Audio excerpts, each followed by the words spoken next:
वंदे भारत, मैं हूं सांची त्यागी। आप देख रहे हैं भारत तक।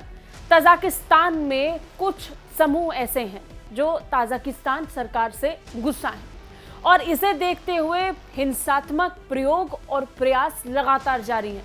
अब इसके जवाब में तजाकिस्तान सरकार ने एक कार्रवाई की जिसे सैन्य ऑपरेशन का नाम दिया गया।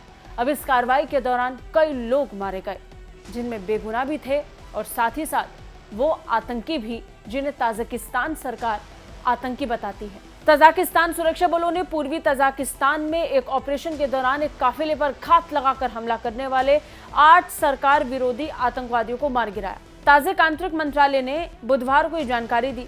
अफगानिस्तान और चीन की सीमा से लगे गोर्नो बदख्वा प्रांत में हुई झड़प में एक अधिकारी की भी मौत होने की खबर सामने आई। मंत्रालय की तरफ से बयान जारी किया और इस हमले के बारे में जानकारी दी गई। मंत्रालय ने बताया कि हमला बुधवार को शुरू किए गए आतंकवाद विरोधी अभियान के दौरान हुआ, जब 200 सशस्त्र लोगों ने सामाजिक और राजनीतिक स्थिति को अस्थिर करने के लिए अफगानिस्तान के साथ सीमा पर एक राजमार्ग को अवरुद्ध कर दिया और उसके बाद उन्होंने हमला किया।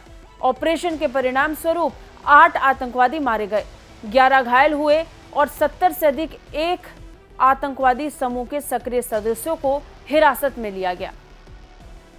मंत्रालय ने कहा कि प्रांत में व्यवस्था बहाल कर दी गई है, जहां प्रदर्शनकारियों ने राष्ट्रपति इमोमाली रहमान द्वारा नियुक्त प्रांतीय सरकार के इस्तीफे की मांग की है।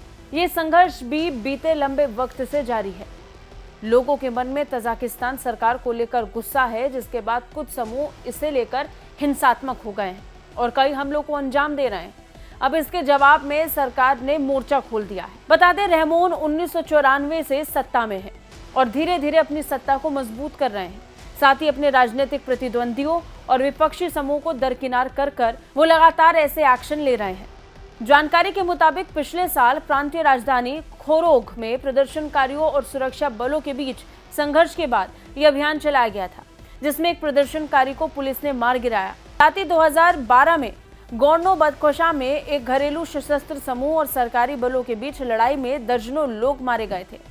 1990 के दशक में जब प्रांत, जिसकी आबादी जातीय रूप से तजाकिस्तान के बाकी हिस्सों से अलग है, उन्होंने दुशांबे से स्वतंत्रता हासिल करने की कोशिश की थी। वहीं पूरे मामले को लेकर यूरोपीय संघ द्वारा भी बयान जारी किया गया। एक संयुक्त बयान में यूरोपीय संघ द्वारा कहा गया कि तजाकिस्तान में यूरोपीय संघ के प्रतिनिधि मंडल और यूनाइटेड किंगडम, फ्रांस, जर्मनी और संयुक्त राज्य अमेरिका के दूतावासों ने इस क्षेत्र में रिपोर्ट किए गए आंतरिक तनाव और हिंसक झड़पों के बारे में गहरी चिंता व्यक्त की है। फिलहाल सरकार के खिलाफ गुस्सा लोगों के मन में लगातार जारी है और ऐसे में जब हमला लगातार बढ़ रहा है और दोनों तरफ से हिंसा बढ़ रही है, तो कहा जा रहा है कि ये अभी और बढ़ सकता है। ऐसे में देखना होगा कि तजाकिस्तान सरकार इससे कैसे निपटेगी, साथ ही पूरा विश्व इसे कैसे देख रहा है, वो देखना भी बहुत ज़्यादा अहम और दिलचस्प रहेगा। कैसी लगी रिपोर्ट कमेंट करके बताइए। बाकी रक्षा और विदेश मामलों से अपडेट रहने के लिए आप देखते रहिए भारत तक। जय हिंद।